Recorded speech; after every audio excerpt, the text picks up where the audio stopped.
শুনটু বাবা, শুনটু বাবা, আমার শুনটু বাবা, আমার শুনটু বাবা, আমার শুনটু বাবা, আমার শুনটু কী হলো বাবা?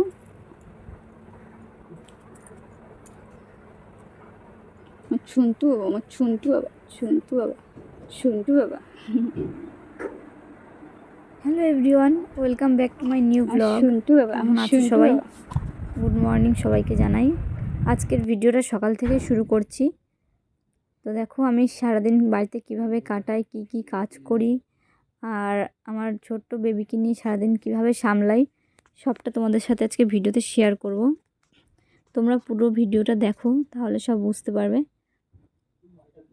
আমি ঘুম থেকে উঠে দেখো আমার বেবিকে আদর করছিলাম। ওখানে অনুরাগ আর অনুরাগের বাবা শুয়ে আছে। তো ও আমাকে দেখে না মানে খুব দুষ্টুমি করছিল, কোলে ওঠার ভীষণ বায়না। আমি প্রথমেই সকালবেলা ঘুম থেকে উঠে দরজা খুলে বাইরে যাই, আর তারপর ব্রাশ ট্রাশ করে ভিতরে এসে যে বাবুকে কোলে নিলাম, একটু আদর করলাম। আসলে মনে হয় যে কাজের ফাঁকে বারবার ওকে এসে একটু দেখি, আদর করি। তো দেখো তারপর বাড়িতে যে থালা বাসন যা যা থাকে সব কিছু বাইরে বের করলাম। আর এখন সকাল হয়ে গেছে, তো পুরো ওই জানলা থেকে রোদ আসছে বলে ক্যামেরাটা মানে সেভাবে ভালো ভিডিওটা আসছে না, ওদিকে অন্ধকার হয়ে গেছে। তারপরে দেখো যে আমি চুলটা আঁচড়াচ্ছি, আর মানে দুদিন ধরে চুলটা আঁচড়ানি, ভীষণ পরিমাণ চুলে জট হয়ে গেছে। আর যতই হোক সকালবেলা একটু চুল আঁচড়ে নিয়ে তারপর ভালো করে খোপা করে রাখি, নাহলে একটু পরে তো জামা কাপড় মানে কাচাকাচি করতে হবে, তারপর বাড়ির সব কাজ বারবার চুল মুখে আসবে, সেই কারণে। আর আমি কিন্তু ঘুম থেকে উঠে প্রতিদিন সকালবেলা জল খাই, শুধু সকালবেলায় নয় রাত্রেবেলাও খাই। প্রচণ্ড জল তৃষ্ণা পায় আমার। আর ফ্রিজে ভাত ছিল, সেটা আমি বার করে রাখলাম বাইরে যাতে ঠান্ডা হয়ে যায়। তারপর এই যে বিছনাটা ছিল, আর অনুরাগের বাবা উঠে গেছে, বাবু একাই শুয়ে রয়েছে, পুচকেটা আমার দিকে তাকিয়ে তাকিয়ে দেখছে। তারপর আমি বিছনাটা ভালো করে চারিদিকে গুছিয়ে বেড কভারটা সমান করে, তবে মানে ঝাঁটা দিয়ে ভালো করে পরিষ্কার করে নিলাম, যে চারিদিকে ধুলো মানে গুঁড়ো গুঁড়ো নোংরা টোংরা থাকবে। আর যেহেতু অনুরাগ বিছনায় থাকে ছোট, ও এখন যাতে কোনো কিছু পিঁপড়ে বা কোনো কিছু না থাকে সেই কারণে সবসময় পরিষ্কার করে রাখতে হয়। তারপরে বাবুর এই যে বাস্কেটটা আমি সব ঠিকঠাক করে রেখে দিলাম, এবার ঘরটা ঝাড় দেবো। তো তার আগে আমি ওই বিছানার উপর উঠলাম, যে অনেকগুলো লাইটের সুইচ ছিল যেগুলো বাইরে সারা রাত জ্বলে, ওগুলো বন্ধ করলাম। তারপরে দেখো ঘরটা পরিষ্কার করে ঝাড় দিচ্ছি। আর পুচকিটা না আমাকে বারবার মানে ডাকছে যে ওর সাথে কথা বলতে হবে, এখন ওকে কোলে নাও। তারপর আমি মানে ঝাড় দিতে দিতে দেখলাম আমার দুটো ননদ এলো, মানে পাড়ারই।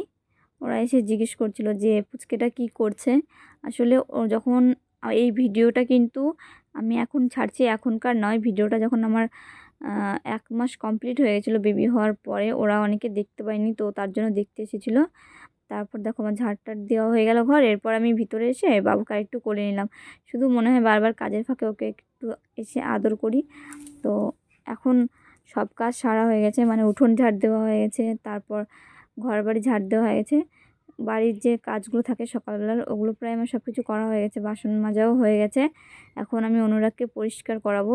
তো সকালবেলা ওকে আমি মানে যে রাত্রেবেলা যেসব ড্রেস পরে থাকে ওগুলো সব চেঞ্জ করে দিই, কারণ সারা রাত ওটা পরেছিল।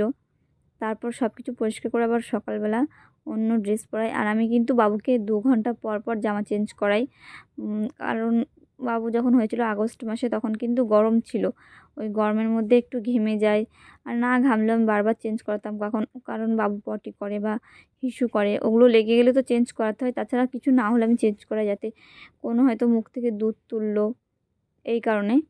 তো দেখো তারপর বাবুকে আমি নিচে ভালো করে শুইয়ে দিয়ে এবার হচ্ছে ওকে সকালবেলা একটু তেল মাসাজ করি, তারপর মুখে একটু ক্রিম দিই, তারপর কাজল টাজল মানে রাত্রে মানে আগের দিন যেগুলো পরা থাকে ওগুলো তুলে তেল দিয়ে পরিষ্কার করে টিস্যু দিয়ে তারপর আবার দেখো বাবুটা কীভাবে হাত পা নড়ানড়ি করছে, ভীষণ ছটপট হয়ে গেছে।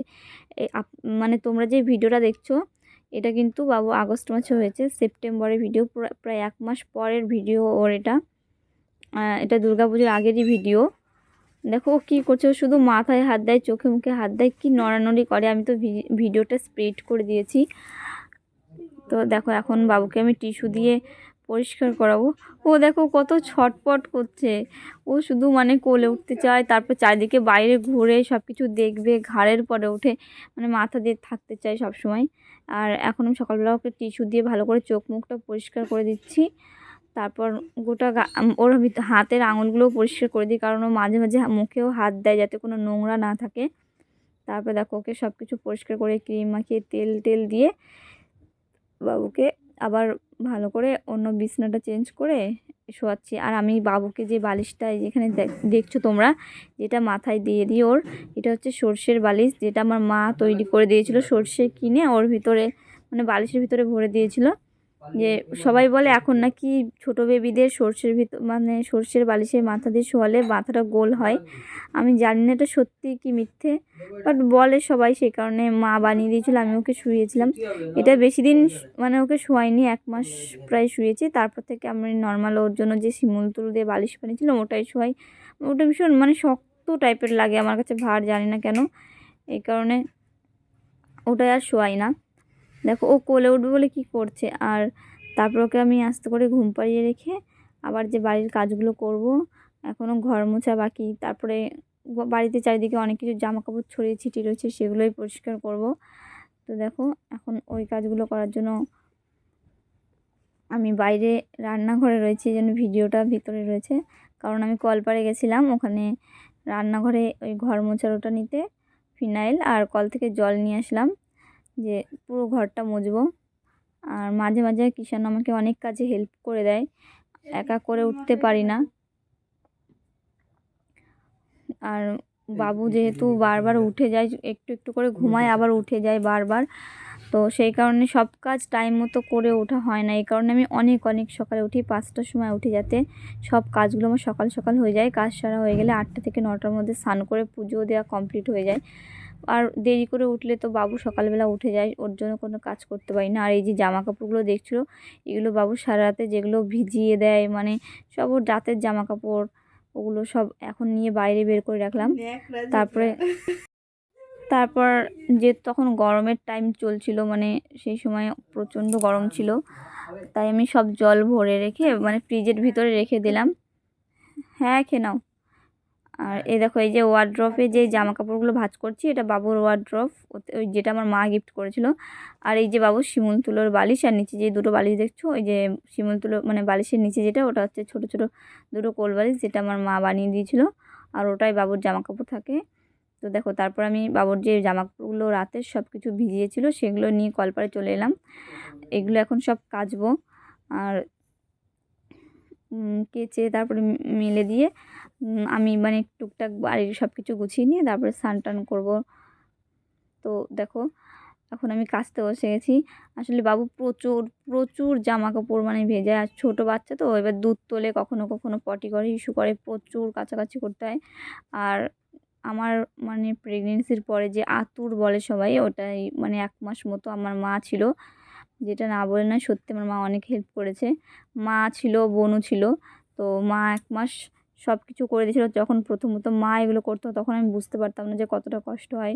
সত্যি ছোট একটা বাচ্চা থাকলে, বাড়িতে একা থাকলে অনেকটা কষ্ট হয়, কিন্তু কষ্টের পরেও সারাদিন কাজ করার পর বাচ্চাটার মুখ দেখলে মনে হয় যে অনেক অনেক শান্তি। আর আমার সেভাবে কোনো কষ্ট বলতে কিছুই না, আমার মাও করেছে, আমার মায়ের মা করছে, এবার আমাদেরকেও করতে হবে এগুলো, তো কোনো ব্যাপার না। দেখো বাবুর জামা কাপড় কাচা হয়ে গেছে সব, এগুলো এখন আমি মেলে দিলাম। আর এই যে কাঁথাগুলো দেখছো তোমরা, এইগুলো হচ্ছে আমার মা বানিয়ে দিয়েছে আমাকে সেলাই মেশিনে, মানে আমার সেলাই মেশিনের কাজ তখন তো আমি প্রেগনেন্সিতে করতে পারতাম না। মা আমি মাকে শিখিয়ে দিয়েছিলাম, তারপরে মা ওগুলো বানিয়ে দিয়েছে, নতুন কাপড় ছিঁড়ে মানে একই রকম কাঁথা তৈরি করেছিল 8 থেকে 9টা। আর দেখো তারপরে আমি সব কিছু কাজ বাজ সেরে স্নান টান করা হয়ে গেছে, পুজো দিয়ে আমি চলে এসেছি রান্না করতে। এখন রান্না করব কি রান্না, আমি খুব ছোটো মাছ খেতে ভালোবাসি, এই কারণে অনেক ছোটো ছোটো বেশি পাঙাশ মাছ, তারপর রুই, এগুলো খায়ও যেগুলোই কাটা নেই। তো এই ছোটো ছোটো মাছগুলো আমি খেতে ভালোবাসি, আলু দিয়ে বেগুন দিয়ে, তো ওটাই রান্না করছি। দেখো রান্না করা হচ্ছে এদিকে। আর আমি কিছু বাসন যেগুলো ছিল মানে নোংরা হয়েছে গেছিলো, ওগুলো আমি মেজে ভালো করে ধুয়ে নিয়ে চলে এসেছি। আর যেখানে বাসন টাসন রাখি ওখানে সব কিছু বাসনগুলো তুলে রাখলাম। এই দেখো এখানে রান্না প্রায় অনেকটা হয়ে এসছে, এবার এই মাছের ঝোল দেবো, দিয়ে রান্নাটাই দেখো এখানে হয়েও গেছে রান্না। তো ভিডিওটা আমি বেশি শর্টকাটে দেখালাম, বেশি বড় হয়ে যাবে এই কারণে দেখালাম না। তারপর দেখো সব কাজ সেরে দুপুরের খাওয়া দাওয়াও হয়ে গেছে, কিষানও খেয়ে বাইরে গেল রাস্তার দিকে, আর আমি এখানে বসে সেলাই মেশিনে কিছু কাজ করছি। আর সেলাই মেশিনে অনেকে অনেক রকম কাজ করতে দিয়ে যায়। দেখো এখানে যে বাবু ঘুমাচ্ছে। তো আজকের ভিডিওটা এখানে শেষ করলাম। ভালো লাগলে ভিডিওটিতে একটি লাইক দেবে। তো দেখা হবে নেক্সট কোনো ভিডিওতে।